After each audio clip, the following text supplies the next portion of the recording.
தமிழ் குரல் நேயர்களுக்கு வணக்கம். நம்மோடு இந்த நேர்காணலுக்காக இணைந்திருப்பவர் வல்லம் பஷீர் அவர்கள். வணக்கம் சார். வணக்கம்.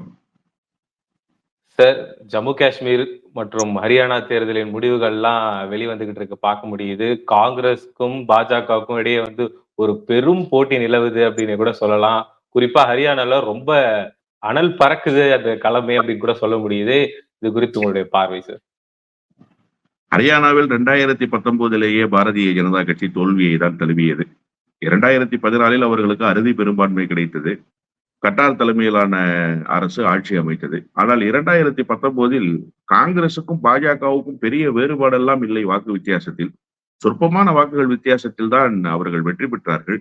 குறிப்பாக கூட்டணி கட்சியினுடைய ஆட்சி தான் அங்கே நடைபெற்றுக் கொண்டது. ஜேஎம்எம் இல்லை என்று சொன்னால் அங்கே ஆட்சி அதிகாரத்தை ஹரியானாவில் பாரதிய ஜனதா கட்சியால் கொண்டு செலுத்தி இருக்கவே முடியாது.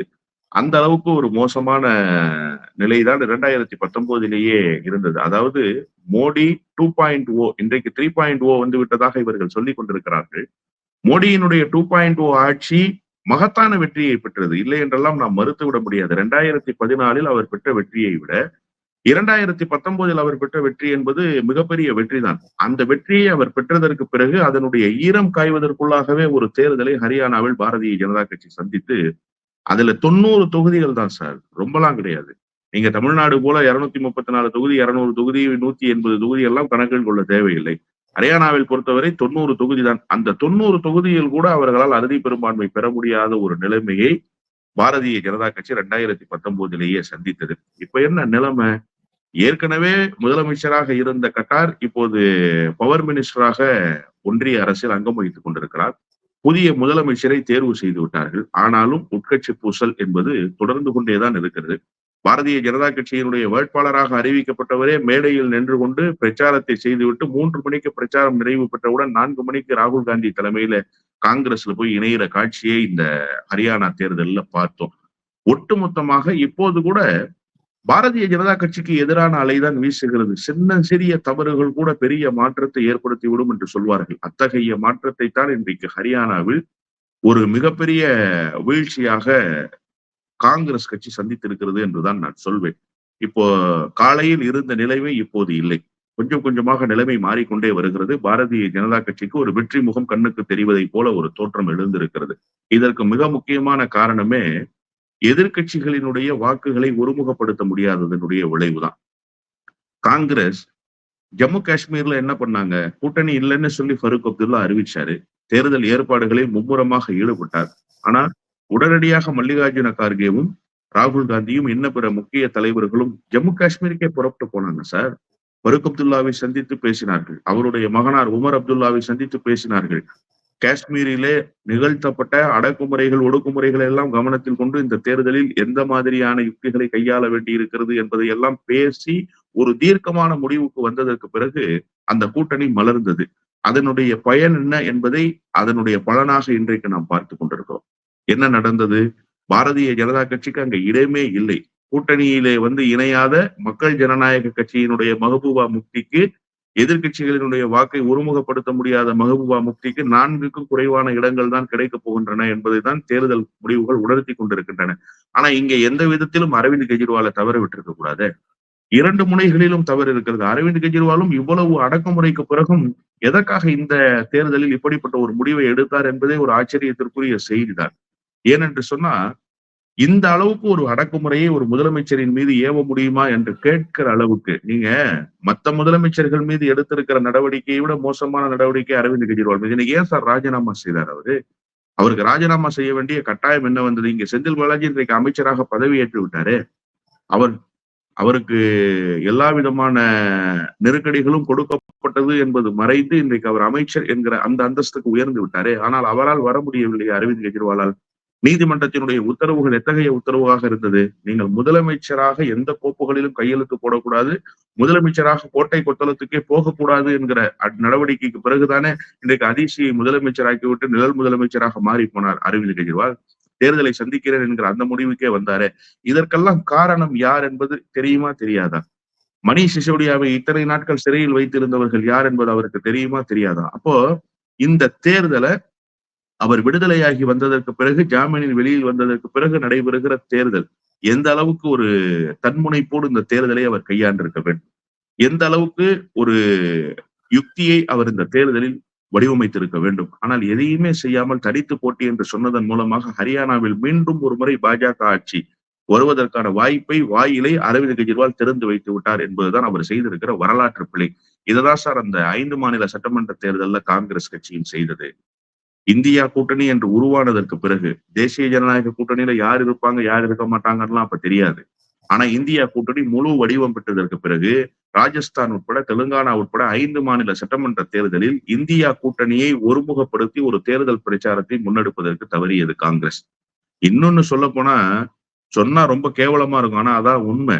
ராகுல் காந்தியவே காங்கிரஸ் அந்த 5 மாநில தேர்தலில் பயன்படுத்தலையே. கமல்நாத் அவரு பாட்டுக்கு அவர் ஏதோ ஒரு ஆல் இண்டியா லீடர் போல அவர் தான் இந்த காங்கிரஸ் கட்சிக்கு சோல் ப்ரொபரேட்டர் போல அவர் ஒரு பக்கம் இயங்கி கொண்டிருந்தார். ராஜஸ்தான் மாநில அரசியல் வேறு ஒரு பக்கம் போய் கொண்டிருந்தது என்று சொன்னால் தெலுங்கானாவினுடைய அரசியல் இன்னொரு பக்கம் போய் கொண்டிருந்தது. நல்ல வேளையாக நல்வாய்ப்பாக தெலுங்கானாவில் ஆட்சி அதிகாரத்தை கைப்பற்றி விட்டார்கள். இல்லை என்று சொன்னால் காங்கிரஸ் கட்சி மிக மோசமான பின்னடைவை சந்தித்திருக்கும். இதையெல்லாம் ஒரு பாடமாக வைத்தாவது இந்த தேர்தலில் நீங்க நகர்ந்திருக்க வேண்டாமா? அரவிந்த் கெஜ்ரிவாலுக்கு ஏற்பட்ட பாடத்தை வைத்து அரவிந்த் கெஜ்ரிவால் இந்த கூட்டணிக்கு முனைந்திருக்க வேண்டும். நம்ம 2 தரப்பும் கொஞ்சம் விட்டு கொடுத்து போயிருந்தால் இன்றைக்கு பாஜகவினுடைய ஆட்சி மீண்டும் வந்திருக்காதே ஹரியானாவில். ஒன்னே ஒன்றுதான், மக்கள் தெளிவாக இருக்கிறார்கள். பாரதிய ஜனதாவுக்கு எதிரான மனநிலை என்பது மக்களிடத்திலே தெளிவாக இருக்கிறது. ஆனால் அதை எப்படி யூட்டிலைஸ் பண்ணணும்னு தெரியாம ஒருமுகப்படுத்த முடியாமல் அரசியல் கட்சிகள் சிதறுண்டு போயிருப்பதனுடைய விளைவு என்ன என்பதை ஹரியானா தேர்தல் உணர்த்துகிறது. கூட்டாக இணைந்திருந்தால் எதிர்கட்சிகளினுடைய வாக்குகளை ஒருமுகப்படுத்தினால் என்ன நடக்கும் என்பதை ஜம்மு காஷ்மீர் தேர்தல் உணர்த்துகிறது. 2 மாநிலத்திலும் ஒரே மனநிலை தான் சார், பாஜகவுக்கு எதிரான மனநிலை தான். காஷ்மீர்ல கூட ஒரே அடிதான் சம்மட்டி அடி கொண்டு பாஜக அடித்தது. சிறப்பு அந்தஸ்தை ரத்து செய்தது. ஆர்டிகல் 370 கேன்சல் பண்ணது மட்டும்தான். ஆனா ஹரியானாவில் அப்படி இல்லை.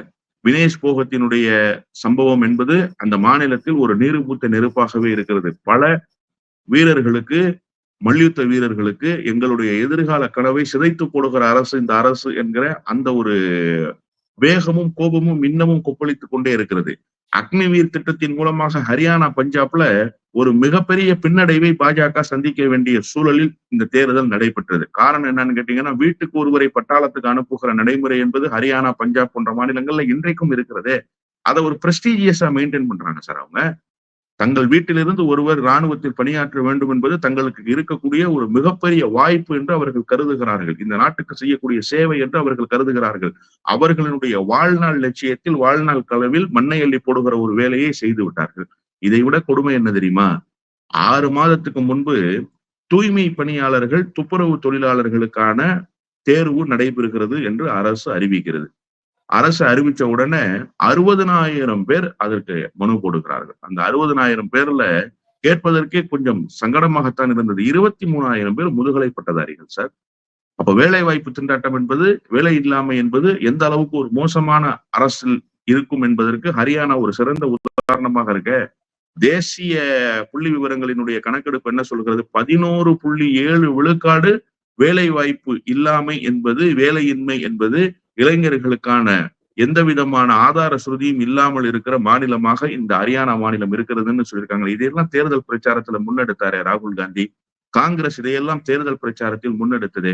ஏன் இதையெல்லாம் கணக்கில் கொண்டு மக்கள் வாக்களிப்பார்கள், இந்த வாக்குகளை ஒருமுகப்படுத்த வேண்டும் என்கிற எண்ணம் ஆம் ஆத்மி கட்சிக்கும் காங்கிரசுக்கும் இல்லாமல் போனது என்பதுதான் மிகப்பெரிய வேதனைக்குரிய செய்தி. மொத்தத்தில் ஹரியானாவும் ஜம்மு காஷ்மீரும் பாஜகவுக்கு எதிராகத்தான் முடிவை எடுக்கிறது, பாஜகவுக்கு எதிராகத்தான் இருக்கிறது. ஆனாலும் ஒருமுகப்படுத்த முடியாத அந்த யுக்தி முனைமுழங்கி போனதினுடைய விளைவாக ஹரியானாவில் ஆட்சி அதிகாரத்தை காங்கிரஸ் இழக்க நேரிடுகிறது என்றுதான் நான் புரிந்து கொள்கிறேன். இப்போ நாடாளுமன்ற தேர்தலுக்கு பிறகு இங்க சட்டப்பேரவை தேர்தலுங்கிறது இப்பதான் நடக்குதுன்றது ஒரு விஷயம். இப்போ முதல்ல இந்த தேர்தலின் முடிவுகள் வெளியே வரும் பொழுது ஹரியானாவில் இந்த எக்ஸிட் போல் போதெல்லாம் பாஜக பின்னடைவு தான் சந்திக்கும் அந்த மாதிரி எல்லாம் சொல்லிக்கிட்டு இருந்தாங்க. இந்த நிலையில இப்ப மீண்டும் பாஜக இப்ப மீண்டும் முன்னிலை வகிக்குது, பின்னிலை வருது, திரும்பி முன்னிலை வகிக்குது அப்படின்றது இப்போ மக்கள்லாம் எப்படி அது ஓட்டு போட்டாங்க அப்படிங்கிற மாதிரி ஒரு விஷயம் இருக்கு. இப்ப இவிஎம்ல ஏதோ குளறுபடி பண்ணிட்டாங்க அப்படிங்கிற மாதிரி எதா இருந்தாலும் காங்கிரஸ் இந்த மாதிரியான ஒரு குற்றச்சாட்டை வைப்பாங்க அப்படிங்கிற மாதிரியான விஷயத்த சொல்றதை பார்க்க முடியுது. இது எப்படி சார் நம்ம புரிஞ்சுக்கிறது? தோல்வி அடைந்தால் இவிஎம்மில் குளறுபடி இருப்பதாக சொல்வதும், வெற்றி பெற்று விட்டால் இது குறித்து பேசாமல் இருப்பதும் என்பது ஒரு சரியான அணுகுமுறை அல்ல.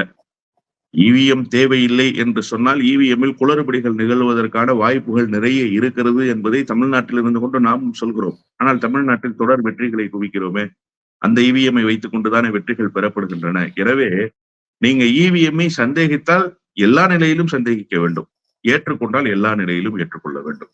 இப்ப உங்களுக்கு எல்லாம் இயந்திரமயமாக்கி விட்டதற்கு பிறகு இந்த தேர்தலை நடைமுறை சாத்தியங்களுக்கு உட்பட்டு நடத்த வேண்டியது இருக்கிறது.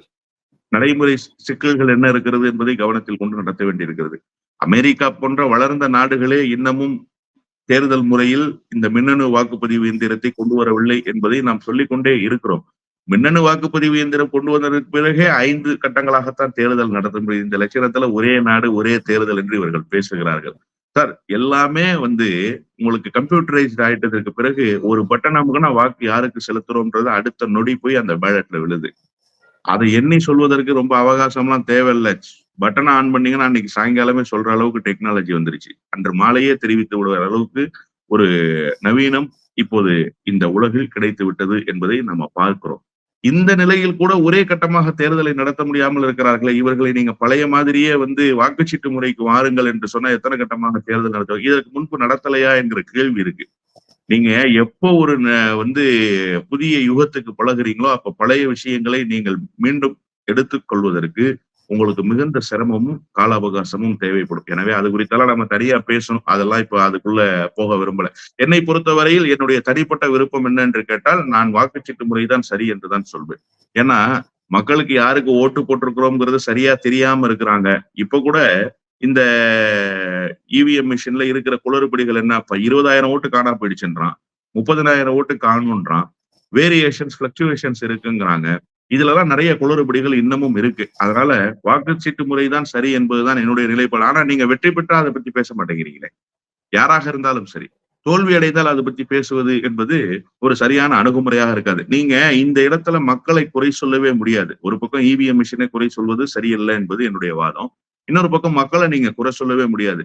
மக்கள் பாரதிய ஜனதா கட்சிக்கு எதிரான நிலைப்பாட்டில் தான் இருக்கிறார்கள் என்பதை பட்டவர்த்தனமாக சொல்றாங்க சார். அங்க களத்துல நின்ற அரசியல் கட்சிகளினுடைய குறைதான் இது, மக்களினுடைய குறையே இல்லை. மக்கள் இந்த தேர்தல்ல கூட 2024 தேர்தல்ல கூட நாடாளுமன்றத்துக்கு மோடிக்கு அறுதி பெரும்பான்மையை கொடுத்துட்டாங்களா? மோடியினுடைய நாடாளுமன்ற பேச்சு எப்படி இருந்தது? 400 இடங்களில் வெற்றி பெற்று எதிர்கட்சிகளே இல்லாத நாடாளுமன்றம் அமைய போகிறதுன்னு சொன்னாரா?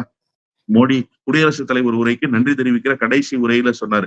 என்ன அவசியம் சார் இருக்கு? இந்த 10 ஆண்டுகளில் அவர் செய்து முடித்த சாதனைகளை பட்டியலிட்டிருக்க வேண்டுமா இல்லையா? எனக்கு இவ்வளவு பெரிய வாய்ப்பை இந்திய ஜனநாயகம் தந்தது என்று அகம் மகிழ்ந்து அவர் பேசியிருக்க வேண்டுமா இல்லையா? இல்லையே. அவர் என்ன பேசினார்? அகங்காரத்தோடும் ஆணவத்தோடும் பேசினார். முடிவு என்னவாக இருந்தது? நிதிஷ்குமாரும் சந்திரபாபு நாயுடுவும் 2 கால்களை கொடுக்கவில்லை என்று சொன்னால் இந்த நாற்காலியே இல்லை என்கிற அளவுக்கு ஒரு முடிவை இந்த தேர்தலினுடைய முடிவுகள் தந்ததா இல்லையா? இது எவ்வளவு சாத்தியப்பட்டது? எவ்வளவு எளிதாக சாத்தியப்பட்டது? எப்படி சாத்தியப்பட்டது? இதெல்லாம் நீங்க சீர்தூக்கி பார்க்கணும். இந்தியாவில் ஒட்டுமொத்தமாக காஷ்மீரில் இருந்து கன்னியாகுமரி வரை எதிர்கட்சிகளினுடைய வாக்குகள் ஒருமுகப்படுத்தப்பட்டது. அங்கங்க ரொம்ப ரொம்ப ரொம்ப ரொம்ப சொற்பம் மைக்ரோ மைனாரிட்டின்னு சொல்லுவாங்கல்ல, அப்படித்தான் ஒருமுகப்படுத்த முடியாம போச்சு. உதாரணமா உத்தரப்பிரதேசத்துல மாயாவதி, அது வந்தாலும் ஒண்ணுதான் வரலன்னாலும் ஒண்ணுதான்ற கணக்கு இருந்தாலும் ஒரு சின்ன மைக்ரோ மைனாரிட்டியில அது ஒரு மிஸ் ஆயிடுச்சுன்னு வச்சுக்கலாமே. இப்படிப்பட்ட இடங்கள் தான் உங்களுக்கு குறைபாடுகளாக தெரிஞ்சது. ஆனாலும் யூபியினுடைய தேர்தல் முடிவு எப்படி இருந்தது? பிரமாதமான தேர்தல் முடிவை கொடுத்தார்களே. இதெல்லாம் என்ன யுக்தியின் மூலமாக கிடைக்கப்பட்டதுன்னு பார்க்க வேணாமா? அகிலேஷுக்கு எவ்வளவு நெருக்கடிகள் காங்கிரஸ் தரப்பில் இருந்து. ஒரு மாநில கட்சியாக அகிலேஷுக்கு இருந்த நெருக்கடியை நாம் உணர வேண்டி இருக்குது. ஏன்னா மாநில சுயாட்சி பேசிவிட்டு அகிலேஷ் சந்தித்த நெருக்கடிகளை பேசாமல் போனால் அது அறம் சார்ந்த அரசியலாக இருக்காது. ஆனால் காங்கிரஸ் எந்த விதத்திலும் நம்மிடமிருந்து பிரிந்து விடக்கூடாது, நாமும் காங்கிரசிடமிருந்து பிரிந்து விடக்கூடாது என்பதில் உறுதியாக இருந்தாரு. அந்த உறுதித்தன்மை ஆம் ஆத்மி கட்சியிடத்துல எப்போதுமே இருந்ததில்லை என்பதுதான் இங்க இருக்கக்கூடிய மிகப்பெரிய பிரச்சனையே. அரவிந்த் கெஜ்ரிவால் இன்னமும் தன் தலைக்கு மேல் தொங்கிக் கொண்டிருக்கிற கத்தியை பற்றி உணராமலேயே இருக்கிறாரா என்பது ஆச்சரியமாக இருக்கிறது. எல்லா வகையிலும் வியூகங்களை வகுக்கிற ஒரு அரசியல் சாணக்கியன் என்று எல்லோரும் பேசுகிறார்கள். டெல்லியினுடைய அதிகாரத்தை 2 முறை வெற்றிகரமாக கைப்பற்றியவர் தான். பஞ்சாபிலே ரொம்ப எளிதாக ஆட்சி அதிகாரத்தை கைப்பற்றியவர் தான். அவருக்கு என்ன நோக்கம் இருக்கிறது என்றே புரியவில்லை. பஞ்சாபையும் டெல்லியும் கணக்கில் கொண்டு ஹரியானா மீது ஒரு தவறான கணிப்பை வைத்து விட்டாரா என்று கூட தெரியவில்லை. மக்கள் தெளிவாக இருக்கிறார்கள். மொத்தத்தில் எதிர்க்கட்சிகள் வாக்குகளை ஒருமுகப்படுத்த முடியாமல் போனது குறித்து பேசுவது மட்டும்தான் சரியாக இருக்குமே தவிர, காங்கிரஸ் அதைத்தான் பேசி சரி செய்வதற்கு அடுத்தடுத்த கட்ட தேர்தல்களில் அவற்றையெல்லாம் நிவர்த்தி செய்து கொள்வதற்கு தயாராக வேண்டுமே தவிர, இவிஎம் மிஷின் மீது குறை சொல்வதோ, மக்கள் வேறு மனநிலையில் இருக்கிறாங்கன்னு சொல்ல, மக்கள் ரொம்ப ரொம்ப ரொம்ப ரொம்ப தெளிவா இருக்காங்க சார். இல்லைன்னா 35 இடங்களில் முன்னணியில் இருக்கிறாங்களே காங்கிரஸ், ஏறக்குறைய 37 இடங்கள் கிடைக்கும் என்று சொல்றாங்களே. கடந்த முறை கிடைத்த அதே இடங்கள் இந்த முறையும் கிடைக்க போகுது காங்கிரஸுக்கு. 37 இடங்கள், சொல்ல போனா நீங்க 40 இடங்கள்ல கூட காங்கிரஸ் வெற்றி பெறுவதற்கான ஒரு சாத்தியக்கூறுகள் இருப்பதாகவே நான் கருதுகிறேன். அப்படி வெற்றி பெற்றா மக்கள் வேறு மனநிலையில் இருந்தாங்கன்னா எதற்காக காங்கிரஸுக்கு இத்தனை இடங்கள் பெரும்பான்மையை கொடுக்குறாங்களே, எதிர்க்கட்சிக்கான பெரும்பான்மையை. இன்னொன்னு சொல்ல போனா நியர் டு த மார்ஜின், நீங்க 90 தொகுதிகள்ல 46 தொகுதி வெற்றி பெற்றா ஆட்சி அதிகாரத்தை கைப்பற்றி விட முடியும். அதான் அறுதி பெரும்பான்மை. அப்போ க்ளோஸ் டு த டார்கெட்னு உங்களுக்கு ஒரு இடத்தை கொடுக்குறாங்கல்ல மக்கள். நீங்க அதை எப்படி பாக்குறீங்க அப்போ?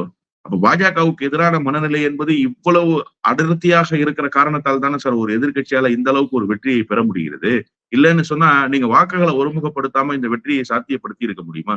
வாக்குகளை ஒருமுகப்படுத்தாமலே இந்த வெற்றி சாத்தியமாகிறதுன்னா மக்கள் மனநிலையில் இருக்கக்கூடிய குமுறலினுடைய வெளிப்பாடுன்னு தானே நீங்க புரிஞ்சுக்கணும். ஒண்ணும் இல்ல சார், 5 சீட்டு கடைசியாக பேச்சுவார்த்தைக்கு ஆம் ஆத்மி கட்சி, ஆனா தோல்வி அடைகிற தொகுதிகளாக தருகிறார்கள், நாங்க கேட்ட தொகுதிகளை தரலன்னு சொன்னாங்க. அந்த 5 மட்டும் செட்டில் ஆயிருந்ததுன்னு வச்சுக்கோங்க காங்கிரஸ் கூட.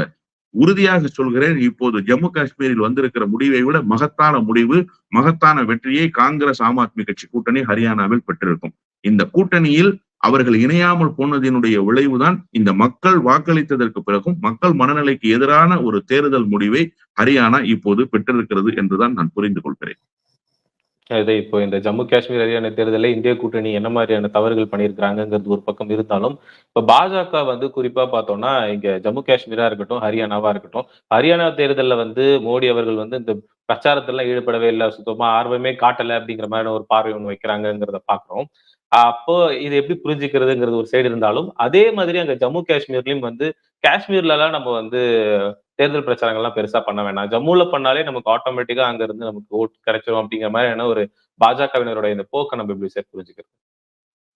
பாஜக கடந்த காலத்தில் பாஜகவினுடைய நிலையும் உயரமும் எப்படி இருந்ததோ அது இன்னமும் தொடருவதாக அவர்கள் கருதி கொண்டு தொடர் சறுக்கல்களை சந்திக்கிறார்கள் தான் நான் புரிஞ்சுக்கிறேன். இரட்டை இன்ஜின் ஆட்சின்னு சொன்னீங்களே, ஹரியானாவுல இரட்டை இன்ஜின் தானே. எங்காவது ஒரு இடத்தில் இரட்டை இன்ஜின்னு நீங்க பேச முடிந்ததா? வேலை வாய்ப்பு திண்டாட்டம் அந்த மாநிலத்துல ஒரு பக்கம் பார்த்துக்கிறது, இன்னொரு பக்கம் விவசாயிகள் பிரச்சனை ஒரு பக்கம் அந்த அரசுக்கு எதிராக இருக்கிறது. இன்னொரு புறத்துல இந்த மல்யுத்த வீரர்களினுடைய விவகாரம் என்பது தங்கள் மண்ணுக்கு கிடைக்க வேண்டிய உலக பெருமையை சிதைத்து விட்டது இந்த அரசு என்கிற அந்த குற்றச்சாட்டு. தங்களுடைய வாழ்நாள் லட்சியமாக இருக்கிற அக்னிவீர் திட்டத்தை இவர்கள் கொண்டு வந்ததன் மூலமாக தங்களுடைய இராணுவ கனவை சிதைத்து போட்டு விட்டார்கள்னு சொன்னது. இன்னொன்னு, இந்த அக்னிவீர் திட்டத்திலேயே ஒரு குளறுபடி இருக்கு சார். என்ன சொன்னாங்க அவங்க? தகுதி அடிப்படையில் வேலைன்னு சொன்னாங்க. காங்கிரஸ் என்ன சொன்னது? நாங்க எல்லாருக்கும் அக்னிவீர் திட்டத்துல போயிட்டு வந்தவங்களுக்கு நாங்க வேலை கொடுக்குறோம்னு. நீங்க தகுதி அடிப்படையில் வேலைன்னா எது தகுதின்னு நீங்க பிக்ஸ் பண்ணீங்களா முதல்ல? சாதி தகுதியாக இருக்கா, கல்வி தகுதியாக இருக்கா, உடல் திறன் தகுதியாக இருக்கா, என்ன தகுதியின் அடிப்படையில் நீங்கள் வேலை, அது குறித்து விளக்கமாக சொன்னீங்களா? சரி, 2000 ரூபாய் கொடுப்போம் திட்டங்கள் அடிப்படையில அப்படின்னு சொன்னாங்க. சிறப்பு திட்டங்களின் அடிப்படையில மாதம் மகளிருக்கு இங்கே கொடுப்பதை போல 2000 ரூபாய் கொடுக்குறோம்னு சொன்னாங்க. அப்படியே காப்பி அடிச்சு பாரதிய ஜனதா கட்சி 2001 ரூபாய் கொடுப்போம்னாங்க. நீங்க கொடுத்ததுதான் கொடுத்தீங்க, ஒரு 2500 ரூபாய் கொடுத்துருக்க கூடாதா? என்ன சார் மொய் போட போறீங்களா கறி விருந்து சாப்பிட்டுட்டு? அண்ணா 2000 ரூபாய் வாங்கின காங்கிரஸ் கிட்ட இருந்து நாங்க 2001 ரூபாய் கொடுப்போன்றது, காங்கிரஸை விட நாங்க ஒருபடி மேல செய்யறோம்னு நீங்க மக்களை காம்ப்ரமைஸ் பண்ணதான் விரும்பி இருக்கிறீங்களே தவிர, மக்களுக்கு உண்மையிலே நலத்திட்டங்களை கொண்டு போய் சேர்க்கணும்ன்ற எண்ணம் உங்களிடத்துல இல்லையே. நீங்க ஆளுங்கட்சியாச்சே, 10 வருஷமா அதிகாரத்தில் இருந்திருக்கிறீங்களே, அப்போ நீங்க தானே முந்தி சென்று மக்களுக்கான நலத்திட்டங்களை அறிவித்திருக்க வேண்டும், தேர்தல் வாக்குறுதிகளை கொடுத்திருக்க வேண்டும். ஏன் நீங்க கொடுக்கலன்னா 10 வருஷமா நீங்க என்ன செய்து கிழிச்சிங்கன்னு ஹரியானா மக்கள் கேட்கிறாங்க. ஹரியானா மக்களினுடைய கேள்விக்கு பதில் சொல்ல முடியாமல் பாரதிய ஜனதா கட்சி தடுமாறுகிறது. இதையெல்லாம் மோடி ஓரளவுக்கு உணர்ந்திருக்கிறார். அதனாலதான் தேர்தல் பிரச்சாரத்தில் பெரிய கவனத்தை செலுத்தல. ஏன்னா மோடியே ஃபெயிலியர் மாடல் சார். 3.1 இவங்க பெருமை பேசினாலும் எதையுமே செய்ய முடியல. ஃபர்ஸ்ட் பில்லு சார் இந்த அரசுக்கு. இந்த அரசு பதவியேற்ற பிறகு ஃபர்ஸ்ட் பில்லு வக்ஃப் மசோதா, சட்ட திருத்த மசோதா. என்ன செய்ய முடிஞ்சிச்சு? இந்த ஜேபிசி ஊர் ஊரா போயிட்டு இருக்க, தமிழ்நாட்டுக்கு வந்துட்டு போச்சு 5 நாளைக்கு முன்னாடி. இதான் நிலைமை. நீங்க செய்ய வேண்டும் என்று நினைப்ப எதையும் இப்போது செய்ய முடியாத நிலைமை நாடாளுமன்றத்தில் நிலவுது. இந்த அரசு இருந்தால் என்ன, இல்லாமல் இருந்தால் என்ன? இந்த அதிகாரம் இருந்தால் என்ன, இல்லாமல் போனால் என்ன? ஒரு பொம்மை அதிகாரத்தை அல்லவா மக்கள் உங்களுக்கு கொடுத்திருக்கிறார்கள். அதை வைத்துக் கொண்டு நீங்கள் எதையுமே செய்ய முடியாத ஒரு கையாலாகாத பிரதமராக அல்லவா இருக்கிறீர்கள்.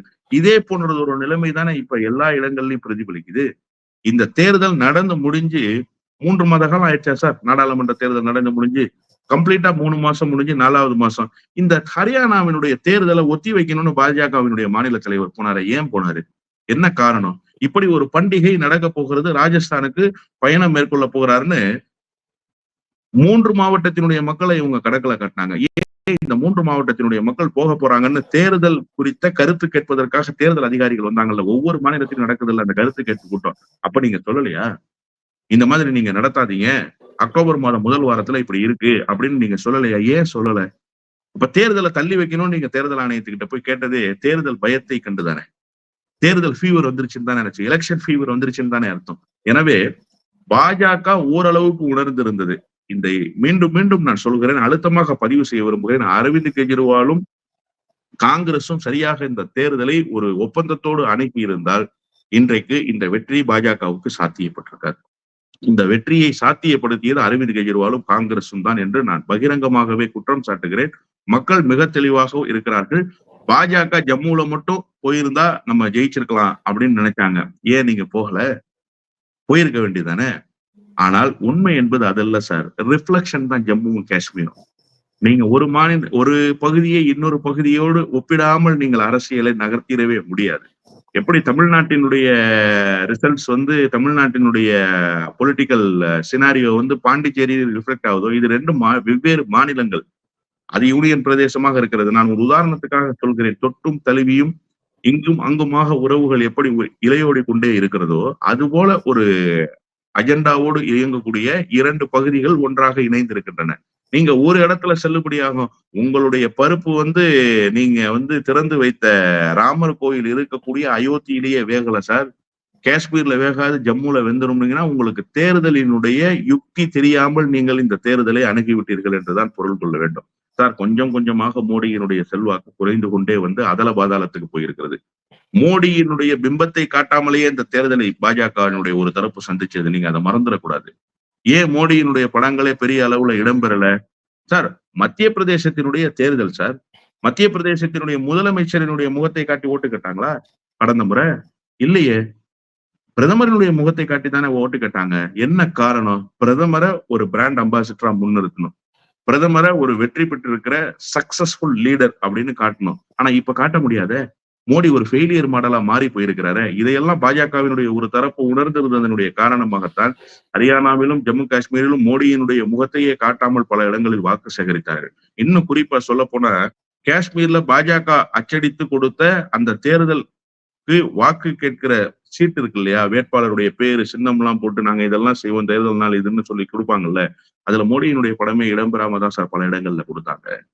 இதையெல்லாம் கணக்கில் கொண்டு பார்க்கிற பொழுது மோடியினுடைய செல்வாக்கு குறைகிறது என்பதை பாஜகவினுடைய ஒரு தரப்பு உணர்ந்திருக்கிறது. இன்னொரு தரப்பு இன்னமும் மோடியை நம்பிக்கொண்டு பாஜகவை படுகொலியில் தள்ளுவதற்கு தயாராகி கொண்டிருக்கிறது என்றுதான் பார்க்க வேண்டியது. பாஜகக்குள்ளவே பிரதமர் மோடியின் செல்வாக்குங்கிறது படிப்படியா குறைஞ்சுகிட்டு இருக்கு அப்படிங்கிறது ஒரு பக்கம் இருந்தாலும், மக்கள் மத்தியில பிரதமரினுடைய செல்வாக்குங்கிறது சுத்தமா குறையிற நிலையில இருக்கு அப்படிங்கிற மாதிரியான ஒரு விஷயம் இருக்கு. ஏன்னா தொடக்கத்திலே இந்த 4 மாநில தேர்தல் அப்படின்னும் பொழுதே உங்க பிரிச்சு பிரிச்சு வச்சாங்க அப்படிங்கிற ஒரு விஷயம் இருக்கு. இப்ப மீண்டும் மீண்டும் ஒரே நாடு ஒரே தேர்தல்னு பேசிக்கிட்டு இருக்கிறாங்க. இது அடுத்த கட்டத்துக்கு எப்படி நகருதுங்கிறத பார்ப்போம் சார். இந்த தேர்தல் காஷ்மீர், ஜம்மு காஷ்மீர் மற்றும் ஹரியானா தேர்தல்கள்ல இன்னுமே கூட முழுதான ஒரு முடிவுன்றது நமக்கு தெரியாத நிலைதான் இருக்கு. மக்களின் தீர்ப்பு எப்படி வருது அப்படிங்கறத நம்ம பொறுத்திருந்து பார்ப்போம் சார். உங்களுடைய நேரத்துக்கும் மிக்க நன்றி. நன்றி.